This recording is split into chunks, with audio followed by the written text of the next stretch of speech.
बिस्मिल्लाहिर्रहमानिर्रहीम। अस्सलाम वालेकुम everyone, welcome back to my channel. This is me Arina Aamir. और आज आप लोग को जैसा कि थंबनेल से लग रहा होगा कि मैं MBBS और BDS में से बताऊंगी कि मैंने क्या चूज़ किया है, बट ऐसा नहीं है। मैंने MBBS और BDS में से कोई भी चूज़ नहीं किया। तो कोई सा भी मैंने MBBS और BDS में से नहीं चूज़ किया है, तो मैं आप लोग को बताऊंगी कि मैंने क्यों चूज़ नहीं किया। और सेकेंडली ये बताऊंगी कि मैंने कौन सी ऐसी फील्ड चूज़ की है जो मेरे इंटरेस्ट के साथ मैच हो रही है, और मैंने उसके मैंने MBBS और BDS को उस पर प्रीफर नहीं किया। तो before going to the video, please like, share and subscribe my channel and do support me guys. I really want your support. So let's move to the video.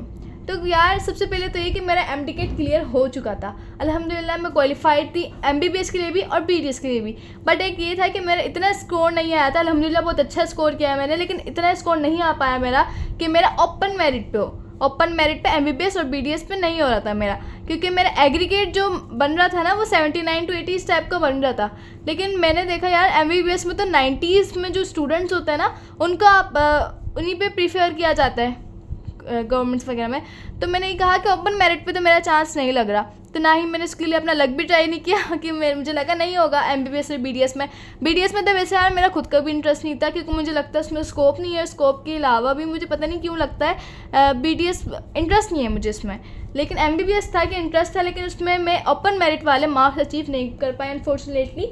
But या मैंने MBBS नहीं किया तो मेरे पास बहुत से चांसेस। अच्छा, मैं आपको एक गाइडेंस बताती हूँ जो मेरे अनीस हुसैन के एक बहुत हाईली क्वालिफाइड टीचर थे। वो जब लेक्चर दे रहे थे तो उन्होंने एक बात कही थी, और मैं अपने टीचर्स की बात दिमाग में फिट रखती हूँ, कभी ना कभी वो काम आ जाती है। और मैं आज आप लोग से भी यही बात शेयर करूँगी कि उन्होंने क्या कहा था।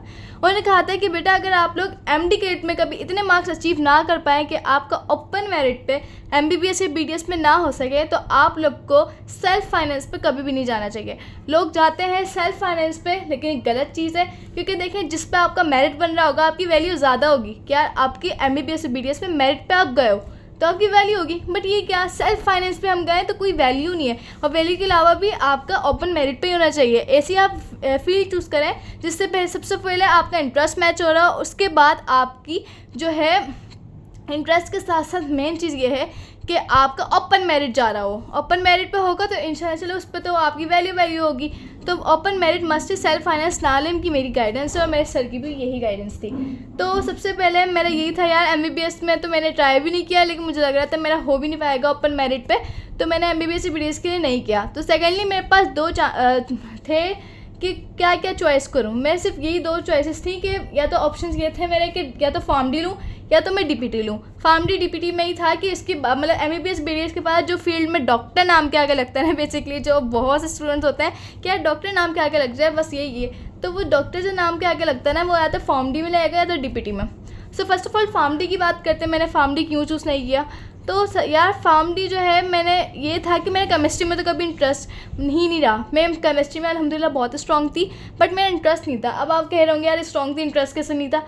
अब किसी भी आपको सब्जेक्ट है उसमें आप बहुत अच्छा परफॉर्म करते हैं, आप स्ट्रॉन्ग है, दैट डजंट मीन कि आपका इसका इंटरेस्ट भी हो। Interest is the main important thing, ठीक है। तो मेरा इंटरेस्ट नहीं था, मेरा स्ट्रॉन्ग था, मैं अच्छा परफॉर्म करती थी केमिस्ट्री में, बट नहीं मुझे इंटरेस्ट नहीं था यार। क्या मतलब पूरी मैं 5 ईयर्स में केमिस्ट्री पढ़ती रहूँगी, ये इस वजह से मैं केमिस्ट्री की वजह से मैं नहीं लिया। केमिस्ट्री में इससे ज़्यादा उसमें आप वही स्टूडेंट जा सकते हैं। ये तो मेरा इंटरेस्ट है ना कि मुझे केमिस्ट्री नहीं पसंद, बट बहुत से स्टूडेंट जो मेरी वीडियो देख रहे होंगे तो उनका शायद इंटरेस्ट हो। तो जिनका इंटरेस्ट है केमिस्ट्री में, केमिकल इक्वेशंस में, वही रिएक्शंस वगैरह में, तो वो इसको परस्यू कर सकते हैं ओपन मेरिट पे। ये अच्छी फील्ड है, डॉक्टर भी नाम के आगे लग जाएगा और आपका इंटरेस्ट भी हो जाएगा। तो interest is the main important thing, मैंने जैसा बताया आपको। तो सेकेंडली था DPT मैंने इसलिए चूज़ किया यार क्योंकि DPT में मेरा खुद का इंटरेस्ट आके मैच हो रहा था, और ओपन मेरिट वही बात हो गई, ओपन मेरिट पे था। तो फार्म डी तो मैंने इसको क्रॉस कर दिया, नहीं फार्म डी नहीं, तो मेरा चूज़ हो गया DPT। अब तो मेन रीज़न है ना जो बहुत से मेरी फ्रेंड्स भी पूछती हैं और आप लोग जो व्यूअर्स हैं वो भी, तो यही कि मैंने DPT को चूज़ किया। DPT सबसे मेन इंपॉर्टेंट ये था कि मेरी जो मम्मा थी ना उनको एक इंजरी हुई थी जब वो अपनी यंग थी ना, जब वो तो उनकी एक इंजरी हुई थी। तो उसकी वजह से आज तक मैं उनकी स्ट्रगल को देखती हूँ, और उसी ने मुझे इंस्पायर किया कि मैं फिजियोथेरेपिस्ट बनूँ, क्योंकि मैंने आज तक उनको देखा है वो बड़े से बड़े डॉक्टर पे आज चली गई हैं, but no results. Literally no results, कोई रिजल्ट नहीं उनको मिला।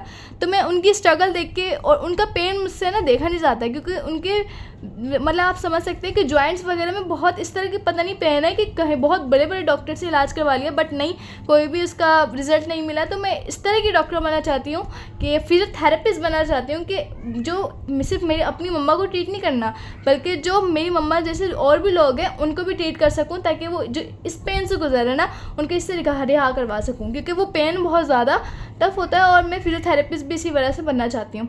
और सेकेंडली ये है कि मेरा इंटरेस्ट भी था, interest is a main important thing, और मुझे शौक है कि ह्यूमन बॉडी वर्क कैसे करती है, फंक्शन। अच्छा, सबसे मेन चीज़ ये है ना कि मैंने डीपीटी क्यों किया, क्योंकि डीपीटी में जो है ना आप हैंड्स ऑन प्रैक्टिकल प्रोफेशन है, मतलब ये ऐसा प्रोफेशन है जिसमें मैं पेशेंट से डायरेक्टली ट्रीट कर सकती हूँ, उनको उनकी रिकवरी करवा सकती हूँ, उनकी रिकवरी देख सकती हूँ। तो ये सेटिस्फेक्शन मुझे देता है कि यार मुझे प्रैक्टिकल वर्क चाहिए था, मुझे एक ऐसी डॉक्टर में फील्ड चाहिए थी जो प्रैक्टिकल वर्क ज़्यादा सपोर्ट करे। तो अगर देखा जाए फार्मडी और डीपीटी में, तो प्रैक्टिकल वर्क जो ज़्यादा देता है ना आपको, वो होता है डीपीटी।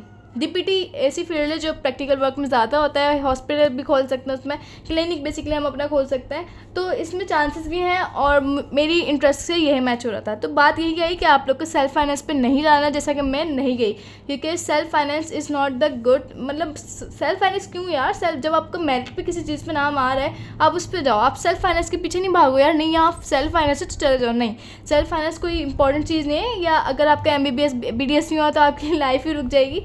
आपके पास बहुत चांसेस हैं, और अगर ओपन मेरिट पे तो यार अल्हम्दुलिल्लाह करो और वो फील्ड परस्यू करो जो आपका इंटरेस्ट है मैच कर रहा हो।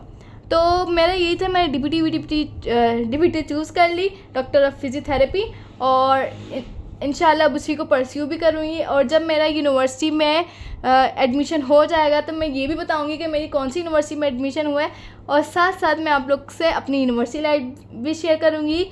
तो अपना और अपने प्यारों का बहुत सारा ख्याल रखें, मुझे दुआओं में अपनी याद रखें, और तब तक के लिए अल्लाह हाफिज़।